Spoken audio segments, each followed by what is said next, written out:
Okay, guys, we're back. This is my second time doing this. I laid out and cut the band joists and everything and glued it all up. And then while I was editing the video, I somehow deleted all the footage. So I had to go back to the shop, get some more material, and this is take two here. So I'm learning stuff too with this online schooling, mostly how to be a second-rate YouTube star. But anyways, our next step is band joists. So the band joists are floor joists that go around the perimeter of the building. I use that term band joist or box joist kind of interchangeably. But what it's going to be is you're going to have two joists across here and here, and then two joists, one here and one over on this side. And it just gives us something to terminate our floor joists to. So our floor joists are going to go span from our mud sill on the outside of the buildings, and they're going to bear in the middle on the center girder here, this part of the mud sill. And the joists are going to be lapped.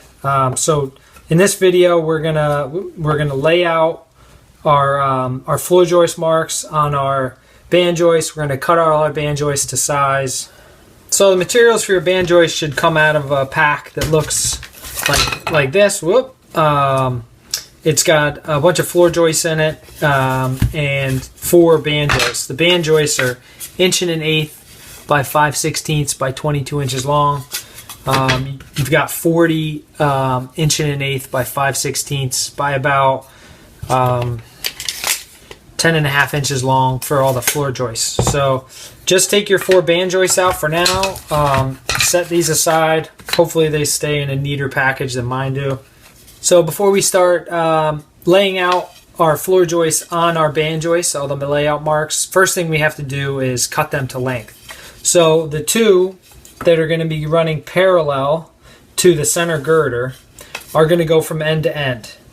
So they should be 20 inches if you're building, if your mud sills measure 20 inches. Just a hair shy. So I'll probably cut them just a bit shy of 20 inches.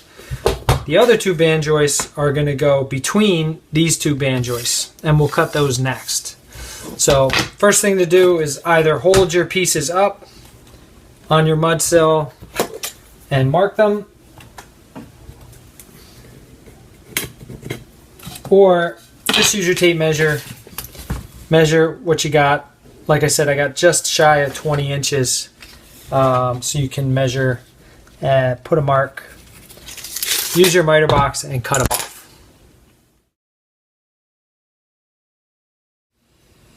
So we've got these 2 pieces cut, these 2 pieces of our band joist. Now we need to measure and mark the pieces that fit in between those 2. So the building width, again, should be 20 inches. I've got dead on 20 there. These 2 together measure 9/16 of an inch. So I could subtract, meaning that these 2 pieces should be 19 7/16.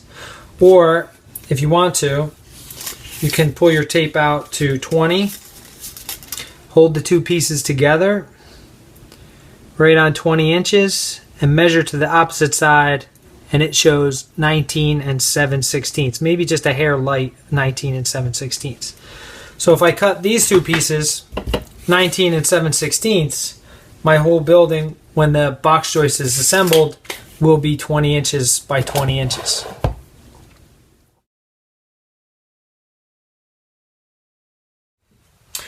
Okay, so now I've got all my pieces cut, so I can start laying out my floor joists, and I'll show you how we're going to do that. So this is the way the pieces are going to go. So next step, set the 2 side ones aside because they don't need any layout marks, and we're going to use these and our center girder, and we're going to do our layout for all our floor joists. If you remember, most buildings are laid out either 16 inches on center or 24 inches on center. There's also that oddball layout, 19.2 inches, that isn't super common. But for our building, we're going to pretend that this is a building that's 16 inches on center. So if the floor framing is 16 inches on center, and the scale of our building equals 1 inch equals 1 foot, or 1 inch equals 12 inches, we can scale down that 16 on center layout by dividing 16 inches on center divided by 12 inches. And that'll get us our scaled down layout. So that is 1 4/12 inches. 1 4/12 inches. All right, so we got to convert that to inches and sixteenths because inches don't really come in twelfths. So, calculator, 4 divided by 12 is 0.3 plus, 0.33333 times 16 is 1 and a little more than 5/16. So it's pretty close to 1 6/16 of an inch, which equals 1 3/8 of an inch. So when we lay out our framing, it's going to be 1 3/8 of an inch on center. That kind of scales up to 16 inches on center for 1 inch equals 1 foot. So we're ready to start our layout. I'm going to do our layout on the center girder first. And if you remember the way our floor joists go, they're lapped on the center girder. So we're going to have X's on both sides of our layout marks.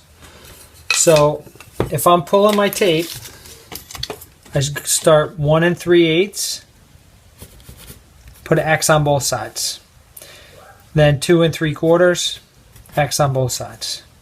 4 1/8, X on both sides. 5 1/2, and so on.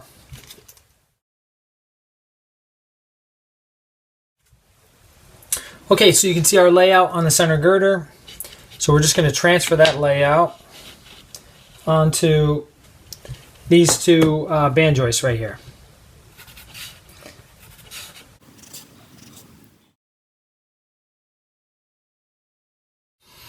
Okay, so our layout marks are transferred onto our two band joists. Remember, one's going to go here, one's going to go here, and our joists lap like this. So one is going to have the X on one side, and the other is going to have the X on the other side. You got to make sure you stay consistent here. So if I put the X on this side on this one, the X has to be on that side.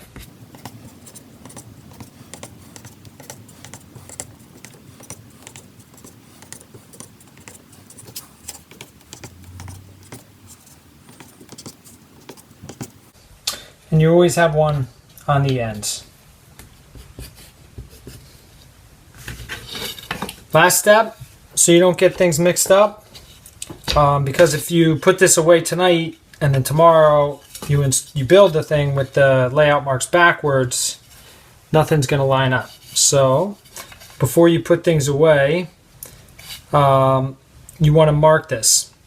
So this one, we're going to say is going to go on this end with this as the top. So we'll put a little arrow to the top and we'll mark this number 1. Number 1. This one is going to go on this end. This is going to be the top. And this is number 2. Number 2. That way tomorrow, when you put this together, you won't get those mixed up.